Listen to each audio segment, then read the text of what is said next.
आमदार अर्जुन खोतकर यांच्या आदेशानं युवासेना थेट शेतकऱ्यांच्या बांधावर माजी मंत्री उदय सामंत आणि आमदार अर्जुन खोतकर यांनी व्हिडिओ कॉलद्वारे साधला शेतकऱ्यांशी संवाद। जालना तालुक्यातील विविध भागांमध्ये रात्रीतून पावसामुळे द्राक्ष, कापूस, तूर, मोसंबी पिकांचं नुकसान झाल्यानं माजी मंत्री अर्जुनराव खोतकर यांनी युवासेनेला शेतकऱ्यांच्या बांधावर जाण्याचे आदेश दिले।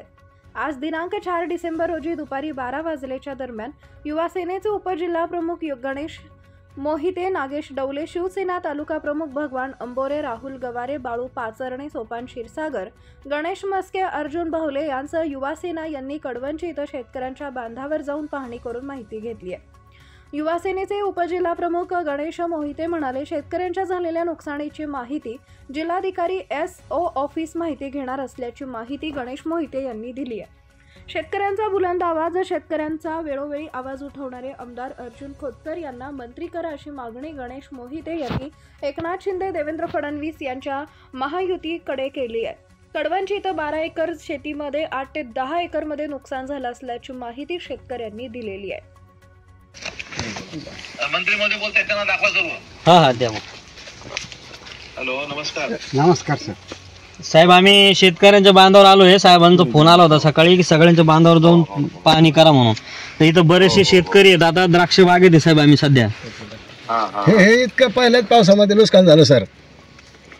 सध्या फ्लोर मला भाऊ आता बोलले, आता भाऊ बोलले आम्ही 4 वाजता शिंदे साहेबांना भेटणार आहोत। आम्ही दोघं मिळून शिंदे साहेबांना सांगू बाबा असं असं झालेलं आहे, ताबडतोब जिल्हाधिकाऱ्यांना पंचनाम्याचे आणि सगळ्या गोष्टीचे आदेश द्या म्हणून। आणि नक्की भाऊंबरोबर जाऊन मी सांगतो, डोंट वरी, काळजी करू नका तुम्ही। सध्या फ्लोरिंग अवस्थेत असताना साहेब हे पहा एकदम म्हणजे बारीक बारीक अवस्थेत असताना गळ झालेली सगळी। हो, आमच्या भाऊला कृषी पद द्या साहेब। आमचे भाऊ आमच्याकडे लक्ष ठेवते। कृषी मंत्री पद द्या आमच्या भाऊला, एवढं ध्यान करून सांगतो तुम्हाला। आणि हे माझे नुकसान जे आहे तर हे आज 30% पुढे धकलेली आहे। अजून 8 दिवस पाणी दाखवते, मग काय होईल ते खरं आम्ही आज मारणार आहे। पुरा सडा होणार आहे साहेब। ते नुकसानीच्या बाबतीमध्ये ना आम्ही 4-4:30 नंतर स्वतः साहेबांना जाऊन भेटतो आणि तुमची व्यथा आहे ती सगळी सांगतो। धन्यवाद सर। धन्यवाद। ठीक आहे, 1 मिनिट भाऊ बोलतो।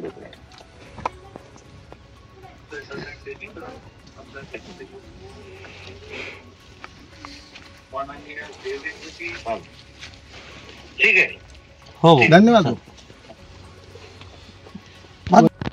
हे बघा किती नुकसान आहे? भरपूर भाऊ। हे असे नेमकं फ्लोरिंग मध्ये मन्यात जे आहेत ना, हे सगळे अशी गळ व्हायला लागली भाऊ आता। अरे बाबा। हो, हे काय भाऊ इथं शेतकरी पण आहेत। भाऊ मी श्रीराम आंबू जारे बोलतो। तुम्ही शेतातून येऊन गेलेले माझ्या। हा, 30%च्या पुढे आजच नुकसान आहे भाऊ। हे चट खाली पड आहे। पावसामुळे झालं का? पावसामुळे गार नाही आली, पण पाऊसच इतका आहे की घड सडे करून राहिला तो पहिल्याच। हा, हो, ठीक आहे। आता मुख्यमंत्री महोदयाला भेटणार आहे, त्यांच्या काम पण टाकतो। पंचनामे करायला आले का अधिकारी? भाऊ आम्ही चाललोय आता एस ऑफिसला, त्यांना सगळी कल्पना देतोय। तुम्ही तर फोन केलेला आहे सकाळी त्यांना, परत एकदा जाऊन आम्ही सगळे पदाधिकारी भेटून बोलतो, त्यांना एकदा सांगतो ही कल्पना। बरं मी आता CM साहेबांकडे जाणार आहे। बरं मी आता सावंत साहेबांच्या बंगल्यावर आहे। हो, मंत्री महोदयाला तुम्ही 5 मिनिट थांबता का? 5 मिनिटांना लावतो मी। चालतं भाऊ, चालतं। तुम्ही सावंत साहेबांना सांगा। हो हो हो, मग ते इमिजिएट कलेक्टरला बोलतील आणि मी कलेक्टरला आता बोलून घेतो। चालतं भाऊ, चालतं। हो हो, 1 मिनिट थांबा, कलेक्टरला बोलतो मी। चालतं भाऊ। कोणत्या भागात झालं? सगळीकडे थोडं थोडं आहेच भाऊ। कडवंची, नंदापूर, वरुड सगळ्या परिसर आहेत। 1 मिनिट, मी कलेक्टर लावतो। वरुड, नंदापूर, अजून सगळाच परिसर आहे भाऊ जवळपास। कडवंची, नंदापूर, वरुड। नमस्कार, खोतकर बोलतो।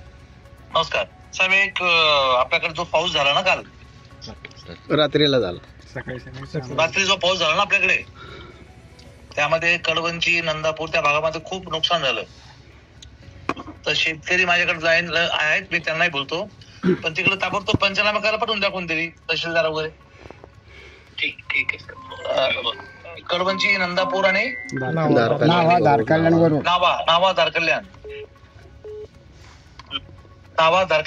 वरुड पण आहे त्याच्यात। वरुड पण त्यामध्ये आहे। तिकडच्या भागातल्या तहसीलदार त्यांना पाठवून द्या। हो, थँक्यू सर, धन्यवाद धन्यवाद.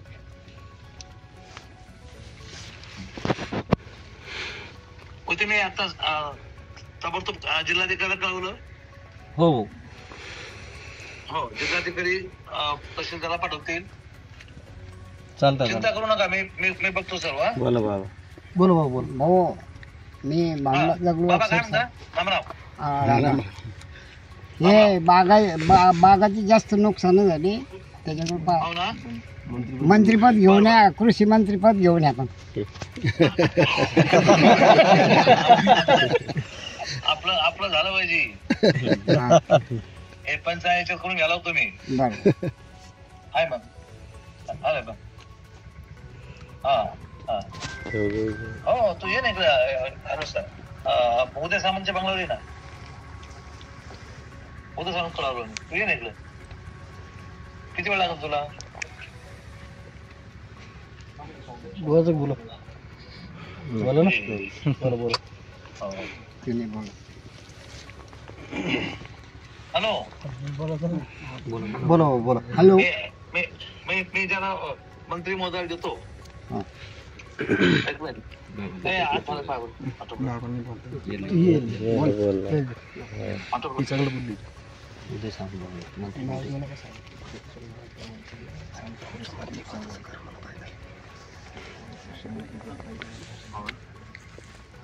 मी तुला 5 मिनिटांनी फोन लावतो. हो हो 10 मिनिटात फोन लावतो. हो. तुम्ही आज शेतीत पाहणी करण्यासाठी आलेले, काय नुकसान, काय पाहणी केली? आज सकाळी अचानक आपलं सगळ्यांना माहिती आहे, सरकार स्थापनेची इतकी मोठी गडबड असताना देखील शेतकऱ्यांची जाण असणारे आणि शेतकऱ्यांच्या समस्या माहीत असणारे आपले आमदार माननीय भाऊ अर्जुन भाऊ यांचा फोन आला सकाळी आणि सगळ्या पदाधिकाऱ्यांना सूचना केल्या की रात्री जिथं जिथं पाऊस झाला, जिथं जिथं शेतकऱ्यांचं नुकसान झालं, प्रत्यक्ष बांधावर प्रत्येक पदाधिकाऱ्यांना जाऊन पाहणी करा व तात्काळ कोणाचं काय नुकसान झालं हे अर्जंट कळवा. तशा त्यांनी प्रशासनाला देखील, सर्व अधिकाऱ्यांना देखील सूचना केलेल्या आहे की सर्व शेतकऱ्यांचं जे नुकसान झालेलं आहे ते एसओ ऑफिसला देखील, एसओ साहेब असतील, कापसे साहेब असतील, यांना सर्वांना कळवलेलं आहे. त्यामुळे भाऊच्या आदेशानुसार आम्ही सर्व पदाधिकारी आज थेट शेतकऱ्यांच्या बांधावर येऊन प्रत्यक्ष पाहणी करून या सर्व झालेल्या नुकसानीचे पंचनामे करण्यात यावे व शेतकऱ्यांना नुकसान भरपाई देण्यात यावी. या सर्व झालेल्या नुकसानाची माहिती साहेबांपर्यंत पोहोचवणार आहेत आणि भाऊंनी तशा सूचनाही दिलेल्या आहे सर्व प्रशासनाला. भाऊंच्या आदेशानुसार सर्व काही कार्यवाही देखील करण्यात येईल. परंतु प्रशासनाला देखील एक विनंती आहे की आपले जे पर्जन्यमानाचे एकक असतात किंवा सॅटेलाइट असतात, हे त्यांनी जायमोक्यावर जाऊन तपासणी करावी की ते अद्ययावत आहेत का, चालू आहेत का. नंतर काय होतं की 8-10 दिवस पाऊस लागून राहील, शेतकऱ्यांचं नुकसान होईल, परंतु नंतर आपण ते जर चेकिंग केलं तर ते नुकसानीची भरपाई शेतकऱ्यांना मिळणार नाही. त्यामुळे तसं तर भाऊंनी आदेश प्रत्येक अधिकाऱ्याला आज सकाळीच फोनद्वारे दिलेले आहेत. इतकी सगळी गडबड असताना देखील भाऊंचं लक्ष सगळं शेतकऱ्यांच्या अडचणीशी याच्याशी आज पण आहे. याची एक शिवसैनिक म्हणून, युवा सैनिक म्हणून आम्हाला खूप अभिमान आहे. त्यामुळे भाऊच्या आदेशानुसार सर्वजण आम्ही आलोत. सर्व झालेल्या नुकसानीची माहिती आम्ही आता जाऊन एसओ ऑफिसला देखील, एसओ साहेबांना देणार आहेत, कलेक्टर साहेबांपर्यंत पोहोचवणार आहेत आणि साहेबांना देखील कळवून साहेब त्यांना आदेश देतील. काय नाव आपलं? मी गणेश मोहिते, युवासेना उपजिल्हा प्रमुख जालना. मला सांगा, अर्जुन भाऊ खोतकर आता नेमकेच आमदार झालेले आहे, आता खरं शेतकऱ्यांना न्याय मिळेल का? मी तर विनंती करेल, म्हणजे सर्व शेतकऱ्यांच्या माध्यमातून, शिवसैनिक, युवा सैनिकांच्या माध्यमातून खरंच जर शेतकऱ्यांना न्याय मिळायचा असेल किंवा मिळवून द्यायचा असेल तर एक शेतकऱ्यांचा बुलंद आवाज आपण वेळोवेळी बघितला असेल. भाऊ मागच्या मंत्रिमंडळात देखील मंत्री असताना, आमदार असताना विधान भवनात शेतकऱ्यांविषयी आवाज उठवणारा नेता कोण जर असेल तर मराठवाड्यातला एकमेव नेता म्हणजे अर्जुन भाऊ होते. त्यामुळे शिंदे साहेब असतील, फडणवीस साहेब असतील व सर्वच युतीतल्या सर्व नेते मंडळींना एक विनंती राहील शेतकऱ्यांतर्फे, युवा सैनिकांतर्फे, शिवसैनिकांतर्फे की सर्व शेतकऱ्यांना, कष्टकरी मजुरांना न्याय द्यायचा असेल तर भाऊंना लवकरात लवकर मंत्रिमंडळात संधी द्यावी. रात्री अवकाळी पाऊस कडवंची, जालना जिल्ह्यातील कडवंची वरुड नावा या ठिकाणी झालेला आहे आणि ह्या अवकाळी पावसामुळे द्राक्ष बागा ह्या फ्लोरिंग मध्ये होत्या, पोंगावस्थेमध्ये होत्या आणि यामध्ये डावणी, कूज, उकड्या यासारखे रोग उद्भवतात. खरं तर खोतकर साहेबांचे आम्ही आभार मानतो. गेल्या वर्षी त्यांनी आम्हाला विमा म्हणून मिळवून दिला. आणि यावर्षी साहेब मुंबईला असताना सुद्धा त्यांनी शिवसेनेचे तालुका प्रमुख, जिल्हा प्रमुख व शिवसेनेचे सर्वच पदाधिकारी त्यांनी ग्राउंड लेवलवर म्हणजे शेतकऱ्याच्या बांधावर पाठवलेले आहे. आणि आमची जी शेतकऱ्याची व्यथा आहे ते जाणून घेत आहे. खरोखरच आज ही म्हणजे रात्री झालेला अवकाळी पाऊस हा एक 10 मिलीमीटरच्या समोर आहे आणि रात्रभर घड हा पाण्यात असल्यामुळे घडाची आणि त्या मण्याची त्वचा ही खराब झालेली आहे आणि तिथं बॅक्टेरियल इन्फेक्शन होणार आहे. खरं तर हे 4 दिवस अजून पाऊस लांबणार आहे आणि ह्या लांबलेल्या पावसामुळे अजूनही शेतकऱ्याचं नुकसान होणार आहे. माझी महायुतीतल्या सर्व उमेदवारांना विनंती आहे की खोतकर साहेबांना जालन्याचे असल्यामुळे एक दुष्काळी बेल्ट असल्यामुळे या ठिकाणी एक कृषी मंत्री किंवा जलसंधारण मंत्री किंवा याही पेक्षा एखादं चांगलं मंत्रीपद देता आलं तर देवेंद्र फडणवीस असेल किंवा एकनाथ शिंदे साहेब असेल किंवा अजितदादा असेल यांना विनंती आहे. शेतकऱ्यांना न्याय देणारा नेता म्हणजे अर्जुन खोतकर. धन्यवाद. कारण किती एकर शेती आहे आपली? आमची शेती 5 एकर आहे. 5 एकर पैकी 4 एकर द्राक्ष आहे. किती एकर शेतीमध्ये नुकसान झालेले? जवळपास 4 एकर शेतीमध्ये नुकसान झालेलं आहे. काय नाव आपलं? गणेश मस्के, गाव वरुड. किती एकर शेती होती आणि किती एकर शेती नुकसान झालेले आहे आणि कशा वेळी नुकसान झालेले? काय नुकसान झाले? जवळपास 12 एकर शेती आहे आणि त्याच्यामध्ये 10 एकर द्राक्ष आहे. तर 10 एकर मध्ये 8 ते 9 एकर आमचे प्लॉट हे नुकसानीमध्ये सापडलेले आहे. काल सकाळी रात्री 12च्या नंतर जवळपास 10 मिलीमीटरच्या वरती पाऊस पडला आम्हाला आणि याच्यामध्ये जवळपास 6 ते 7 एकर प्लॉट ही फ्लॉवरिंग अवस्थेमध्ये होती आणि बॅक्टेरियल इन्फेक्शनमुळे आम्हाला कूज, गळ ह्या प्रॉब्लेमला सामोरे जावं लागतंय. तरी अशी विनंती आहे सरकारला किंवा अर्जुन भाऊंना आमच्या मतदारसंघामध्ये की आम्हाला ह्या विम्याचे मिळावा, मदत मिळावी. आणि आमचं नुकसान हे बऱ्यापैकी झालेलं आहे. जवळपास 90% वरती नुकसान झालेलं आहे. काय नाव आपलं? अर्जुन आणि श्रीराम दारे, राहणार कडवंची.